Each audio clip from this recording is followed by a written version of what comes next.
died on a few occasions.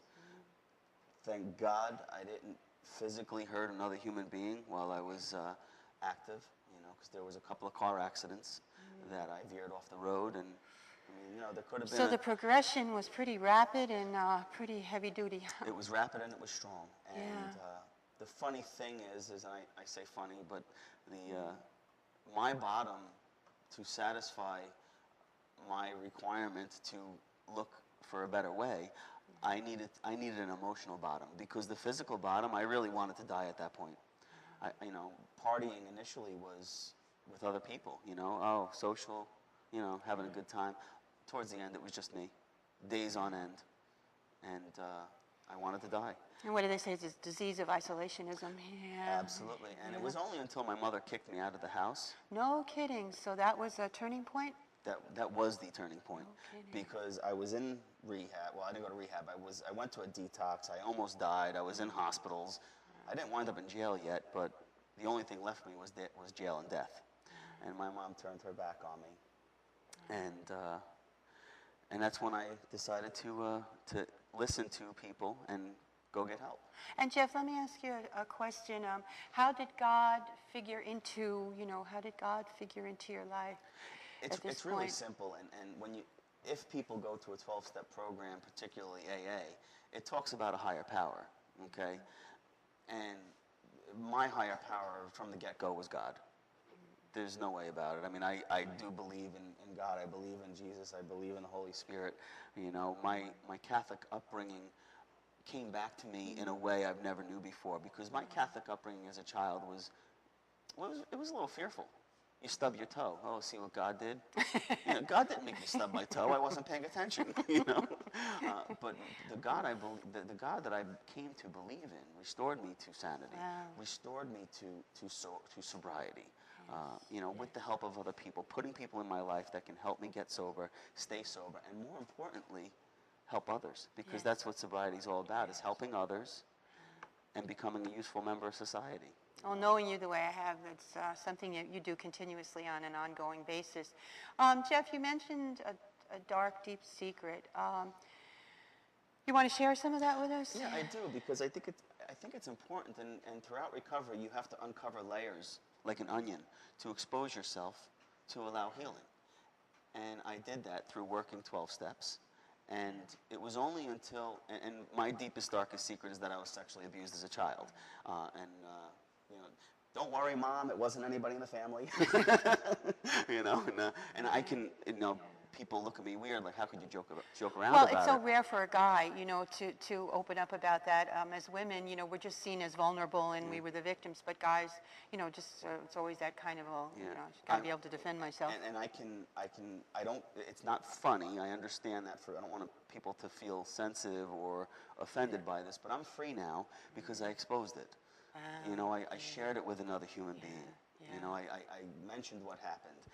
You know, and it's important that people look within themselves for healing. So that was the catharsis, so to speak, when you shared it with another human being that as soon as broke down the wall. As soon as I verbalized it, it was lifted, and it was in a spirit of it was on a spiritual retreat. And it was a Jesuit retreat where this particular, I guess, freedom occurred. You know, So.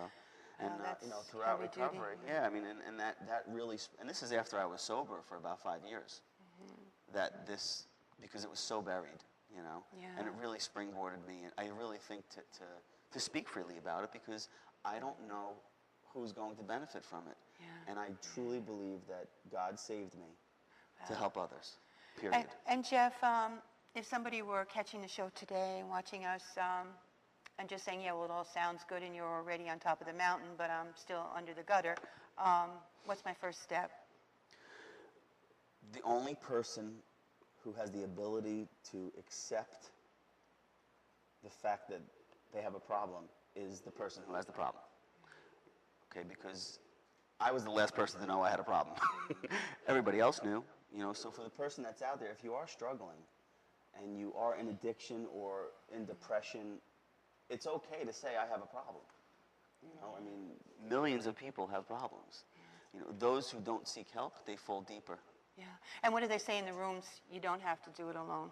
you can't do it alone. Yeah. I know people who have tried to do it alone by themselves without God or a higher power, without a sponsor, without a fellowship. And some people do. Some people say stay dry. But I don't want to be dry. I want to be sober. I want to be a useful member of society. And I want to continue to help people. I love helping people, and now it transcended into helping animals. Well, that's, that's where we've got to go right now, because you are so committed to helping animals, particularly ones that have a bad rap, pit bulls. And you and I share such a love for those animals and their loyalty, and trying to dispel some of the Stigma. the stigma, thanks, that is attached to them. Tell us about your involvement with animals, and particularly pit bulls. I mean, I first met my brother's pit bull in 1992, and his name was Odin, and he was one of the best ambassadors for the breed. He made me fall in love with pit bulls, and they've been in my life ever since. And they are the most maligned, misunderstood breeds on the planet. And, we just the other day, you and I went down to Patterson just to help that little pity girl, because she didn't have shelter. She's abandoned, in the backyard. We got to go and dig her out today out of the snow. You saw the look she gave us? Yeah. I mean, was that not a reward in itself? Yeah. And unfortunately, the way the situation, the lay of the land now is, they're the highest amount of being put down and exterminated in shelters today. Just the numbers are radical. And also, too, unfortunately, they are exploited. They're bred to death, to, sell for, unfortunately, a lot of times people with addictions will just keep breeding, and there comes their next bag of dope or whatever. But on a brighter note, you also train, Jeff, which makes you a very important person in the rescue world. So many more animals can be saved if sometimes the key is put in the lock and turned just a little bit. Yeah, so are you our Caesar Milan of New Jersey? I think you are. Caesar's the Jeff Coltenback. No, I'm just kidding. I'm kidding. No, he does wonderful work. He really does. Yes. And I'm not so much of an obedience trainer. I do specialize in behavior modification and aggression. But when it comes to pit bulls, anything I can do to help train a pit bull. You're a great temperament tester too. Yeah, and it's wonderful. I mean, people don't always bring God into the training arena, but I really believe God has blessed me with an innate sense to be able to share a little bit with dogs and animals. Communicate well. You do. So. But wow, what a history! My gosh. But Jeff, also too, is there anything you can share with us in terms? Well, your holistic pet food store. I mean, you prolong, not only do you train and love and rescue, but you prolong the life of animals based on the food today. Yeah, and I'm a big believer in natural rearing. We sell a lot of raw foods for cats, dogs, carnivores. We sell natural foods for parrots. We don't sell any chemical commercial products. Which is unusual today. Yeah, it is, and it was challenging when we first opened, in 2003. But here we are, 8 fiscal years later, and we're still up to the challenge. Nothing is going to deter me from my purpose, and as it relates to Paradise Pet, my purpose is to help people help their pets holistically. And then that's why I look at the animal, whether it's a dog, cat, bird. It doesn't matter. And sometimes can behavior modification happen just through food? Proper food. Sure. I mean, think about how we feel when we eat inferior foods. That's true. I mean, you saw me a year ago. I was 241 pounds. Now I'm 210, thank God, and still getting healthier because of my animals. Most people are healthy and they get their animals healthy. I did it the other way around.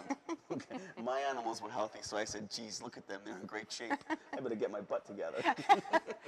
And Jeff, the name of your store and the location? Oh, it's well, thank you. It's a Paradise Pet in Bloomfield.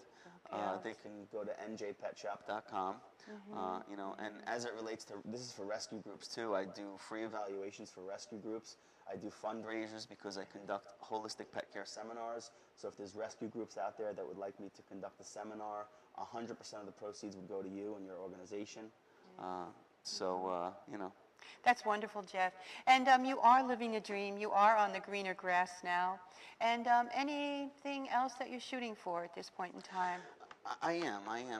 And it's funny because I am truly living my dream,